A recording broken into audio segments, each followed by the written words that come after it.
Well, holly jolly day. So for this video, I would love to talk about a Christmas classic cartoon and a classic winter character, the ever lovable and awfully misunderstood Jack Frost. Wah, wah, wah. Doo-doo-doo-doo-doo. That's right, I'm gonna talk about old Jackie Boy in his first cartoon appearance, and I'm gonna go through the whole list of things that we have on the side menu here, and yeah. So, alright, let's go.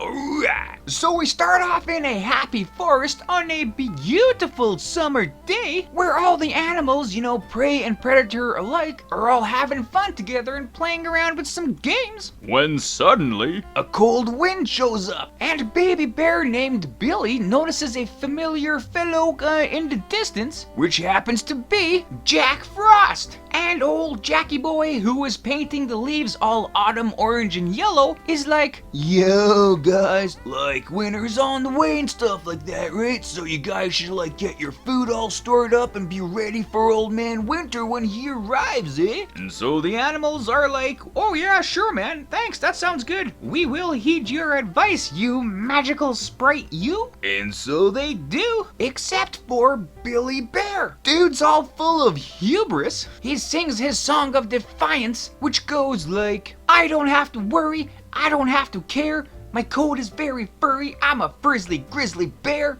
And Mama Bear is like, yeah, sure kid, great, yeah, of course you are, yeah. Get into your hibernating bed now because you don't want to be around when old man Winter shows up. But Billy Bear is having none of it. So as Mama and Papa Bear are snoring away all snug in their beds, Billy sneaks out of the treehouse thing. As he's walking around all oot and a boot, man, it's actually pretty cool out there, right? Jack Frost is painting more things, looking all really cool. There's even a scarecrow, he's having a great time. He's singing a happy scat singing song. He's doing a jazz kind of dance, man. It's all pretty hip. And Billy's like, wow, man, this is awesome. Why didn't people want me to hang out here? This is really cool. But old man Winter shows up with a total vengeance. He covers the land in snow like lickety-split, and he even covers the scarecrow in snow, which turns him into a snowman. And that is a sign of things to be for this winter. So now old man Winter is chasing Billy around and just totally toying with him. Billy's freaking out,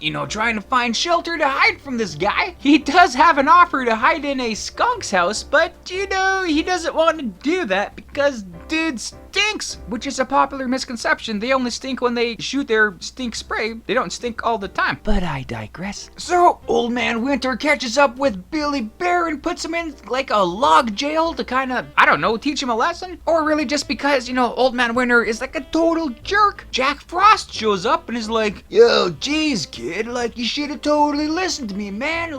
Winter dude's a jerk. You should have stayed home in bed, man. So Billy's all sad. He's crying. He just wants to go home. He'll never not listen about this ever again, So Jack Frost, being the mensch he is, he says, yeah, no worries, kid, I'll take you home. And so he does. He flies Billy back home on his paint palette thing and puts Billy back in his bed where he just passes out immediately. But hey, man, at least he'll be safe for the winter season now, so that's all hip. And yeah, so with that, man, that is the end of this fantastic winter tale. So I do gotta say, this is a charming little cartoon, and it is pretty classic in a lot of different aspects, right? Like a lot of classic fairy tales and old stories, they will have some warning kind of subtext written in, for the children to kind of learn throughout the whole story. And it's usually the same kind of warning, which is, just listen to what your parents say because, they know best. In this case, it's don't go out in the winter because you don't want to be caught by old man Winter. Which on the surface, yeah, sure, it sounds pretty bad.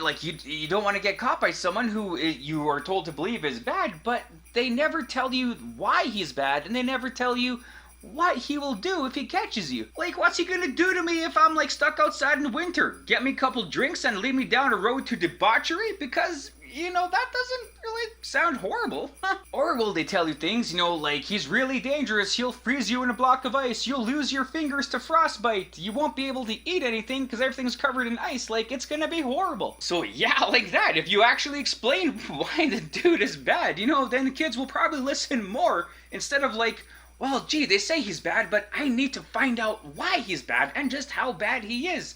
Defiance! You know, right? But our little friend Billy Bear finds out pretty quick just how horrible Old Man Winter is, so, didn't take him long to kind of learn that his parents were right in this instance. So Jack Frost is one of those characters you see at Christmas who is not actually specifically a Christmas character. He is a winter character. Of course, Christmas being, a big season with a lot of characters in there, like Santa, Rudolph, and all those guys, he does get lumped into the whole kind of Christmas thing. But realistically, Jack Frost, and even say Frosty the Snowman, they're winter characters. You can tell their story throughout the whole winter, and you can sing their songs throughout the whole winter. But still, he doesn't have to be exclusively Christmas, because there's other parts of the world that have winter that don't celebrate Christmas per se, but, have, some kind of a Jack Frost character. One really cool kind of scene in this Jack Frost video is when the Scarecrow is kind of dancing and scat singing along, it's pretty hip. That Scarecrow dance is, of course, a homage to the legendary jazz band leader, Cab Calloway. It's not actually him singing and dancing in this Jack Frost cartoon. But Cab Calloway has had his voice recorded for other characters of the same era, like in the Betty Boop kind of specials. I think there was 3 of them. His appearance as Coco the Clown on Betty Boop's Snow White feature was pretty legendary, where he was singing the St. James Infirmary Blues. That is his voice, and they did animate his dance, so that's pretty cool. So to have a homage of Cab Calloway in this, is really a testament to how, awesome Cab Calloway is, right? But other than that, if you haven't seen this special, you don't wait till Christmas, you can start watching in the beginning of winter, but it is actually a really cool and really charming little video. So yeah, check it out! And other than that, I guess we got some more behind the scenes things, all that kind of stuff going on here. So yeah, Jack Frost, right? Quite the magical little fellow. So as we have seen throughout human history, throughout all the different cultures, there has always been some sort of a personification of weather in one form or another, or specifics of weather, like,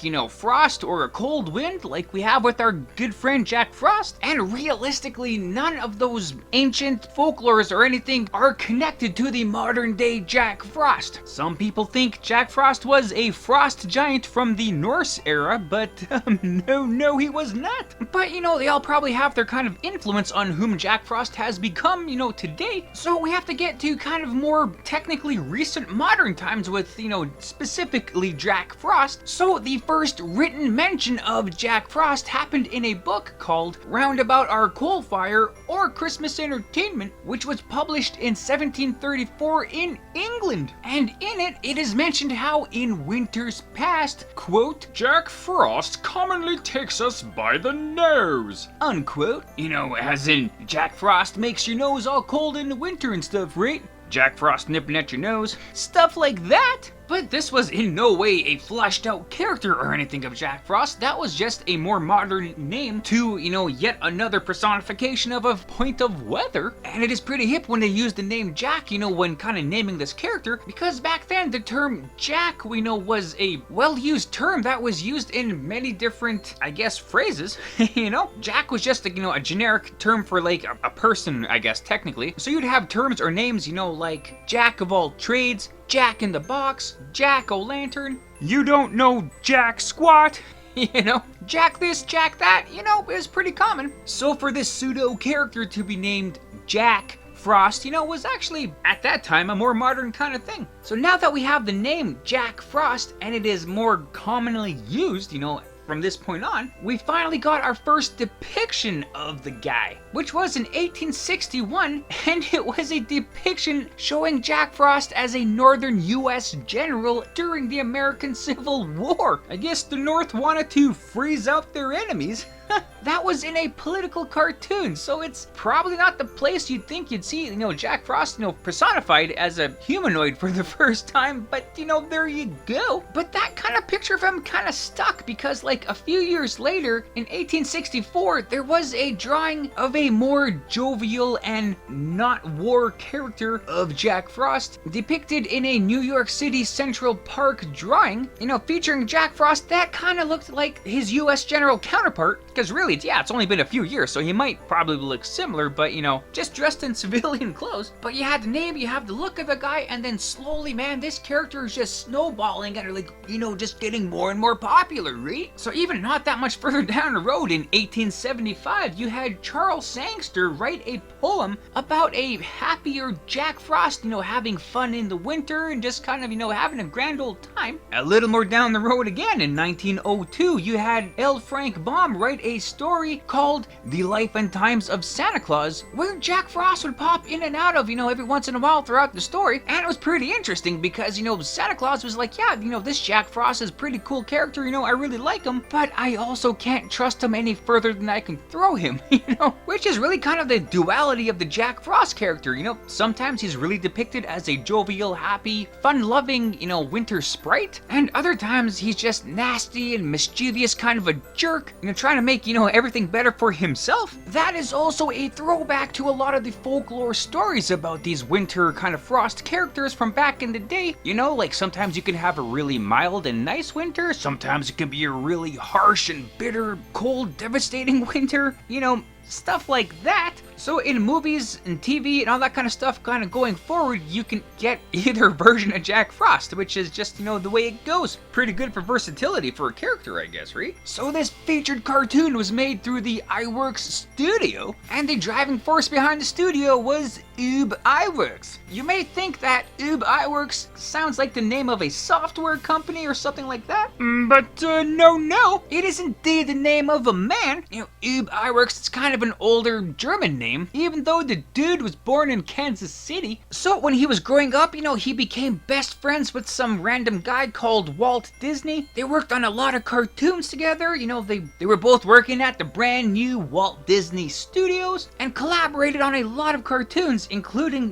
the introduction of Mickey Mouse. Oop was pretty much the design guy behind the look of Mickey Mouse, but Oob left the Disney company after he felt, he wasn't really getting enough credit for his work, so he started his own kind of studio, Oob iWorks Studio, where this Jack Frost featured episode came from. They did a whole bunch of other cartoons at that studio, but they never came anywhere close to any successes that Disney or other major studios have had at that time. So the iWorks studio shut the doors and Oob went back to hang out and work with his buddy Walt. So yeah, I guess, things kind of worked out for him in the end. And, I guess that's pretty much it. So yeah, with this, that, those, and the other things, that's that. Right on, and there you go. So thanks for watching the video. I hope you liked it as much as I did making it. Also, feel free to check out the source material that I featured in this video. And if you want to leave a comment on anything you may have liked or things I might have missed in this,